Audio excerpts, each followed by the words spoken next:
Bonjour à tous, le festival Nature Namur ne se déroule pas que dans les salles obscures. À la Citadelle par exemple, depuis mercredi et jusque dimanche, il se passe pas mal de choses avec un chapiteau nature, des expositions et Récupare. 64, c'est notre chiffre du jour. C'est le nombre d'œuvres réalisées sur la base de matériaux de récupération qui sont à découvrir ici en plein air à Terra Nova. On fait le point sur toutes les activités présentes à la Citadelle avec notre invité du jour.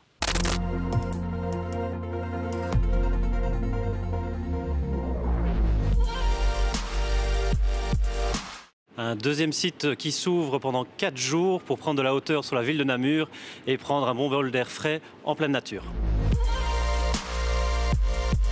Le festival envahit différents sites de la Citadelle, différents lieux comme Terra Nova, la Tour aux Chartes, le Château des Comtes, et ce sont 23 photographes qui viennent présenter leurs expos photos sur ces différents sites.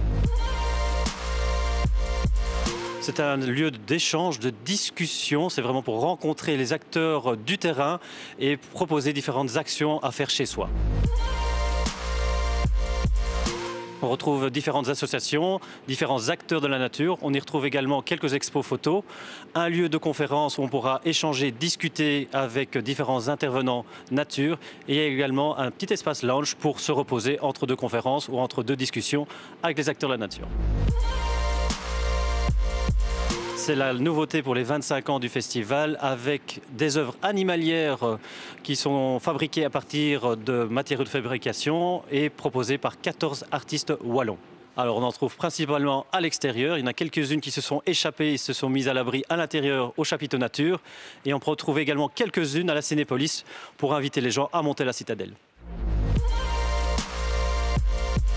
On a effectivement eu un agenda de plus ou moins 33 ou 34 balades nature, puisque ça se complète au fur et à mesure avec des confirmations avec nos partenaires qui sont le DNF et le Cercle naturaliste de Belgique. Et donc on peut visiter pas mal d'espaces verts autour de Namur. Ça peut être jusqu'à de l'escalade, puisqu'on propose également une sortie escalade. Ça peut être des petites balades familiales comme des plus grandes randonnées. Et toutes les informations se trouvent sur notre site festivalnaturenamur.be.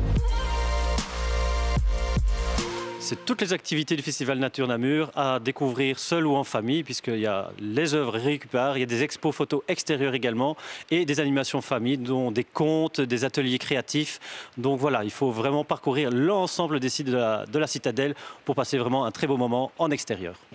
Parmi les activités extérieures organisées par le festival, des initiations à la photo macro. Cette discipline consiste à photographier des objets ou des sujets très petits pour en révéler tous les détails, comme on peut le voir par exemple ici.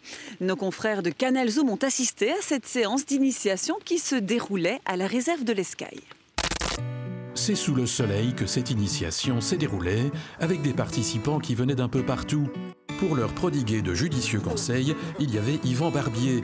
Ce photographe s'intéresse beaucoup à la macrophotographie parce qu'il lui ouvre la porte vers un monde fascinant. Je suis surtout un photographe passionné par les insectes, les fleurs, et passionné par l'image. Et donc de façon naturelle, la macro, c'est quelque chose qui m'attire beaucoup.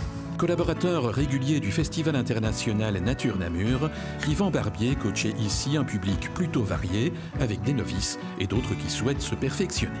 Je pense que c'est à la portée de tout le monde. Il faut peut-être du matériel adapté, mais tout le monde est capable de faire de la macro. On peut en faire en sortant de chez soi ou dans son jardin très facilement. Et ici, Benjamin a délaissé le pied de son appareil, ce qui lui donne plus de liberté.